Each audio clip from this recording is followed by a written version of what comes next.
เมื่อท่านกล่าวจบแล้วเราร่ำลากันไปพร้อมกันเลยนะครับพี่น้องครับครับท่านครับสักครู่นะครับท่านน่าจะปิดไมค์ไว้นะครับ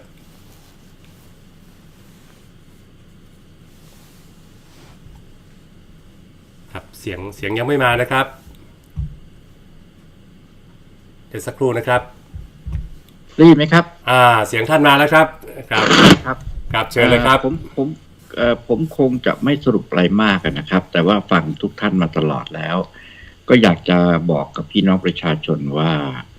ในช่วงเดือนตุลาคมซึ่งมันเป็นตุลาอาถรรพ์เนี่ยแล้วก็เป็นช่วงวิกฤตน้ำท่วมแล้วก็มีวิกฤตหลายอย่างที่เราได้คุยกันเนี่ย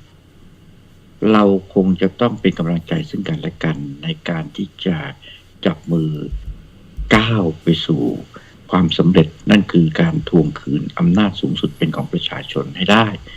แล้วผมคิดว่าเวลานั้นก็ใกล้เข้ามาเต็มทีแล้วนะครับผมฟังจากวิทยากรทุกท่านแล้วก็คงจะไม่ต้องสรุปอะไรมากนะครับก็ขอยุติการพูดคุยกันไว้เพียงเท่านี้ครับต้องกราบขอบคุณทุกท่านที่อุตส่าห์ตั้งใจฟังมา2 ชั่วโมงกว่าครับขอบคุณมากครับทุกท่านครับสวัสดีครับค่ะพี่แดงขออนุญาตดีนะท่านจะรบกวนคุณต่อยดร.เพียงดินและจันหวานค่ะสวัสดีค่ะครับสวัสดีครับพลี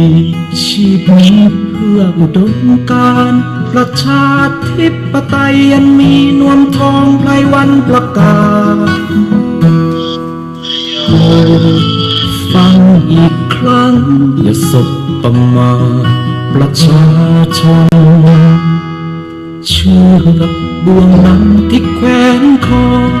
จะตายก็เพียงกายจิตและวิญญาณยังอยู่ลุกคนขึ้นสู้ต่อต้านอำนาจเด็ดขาดแด่วิญญาณเสรีนวมทองไพรวันขอย้ายยันอมาตยามีรชนหานกล้าลุกมวลประชาท้าทายเอาหน้าใดอยู่สูงเสียดฟ้า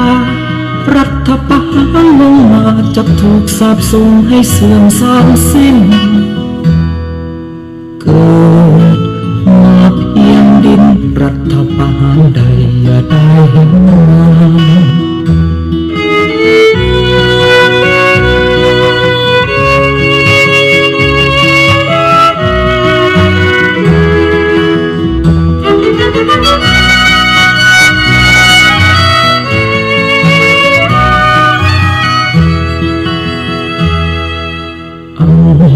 หน้าใดอยู่สูงเสียดฟ้า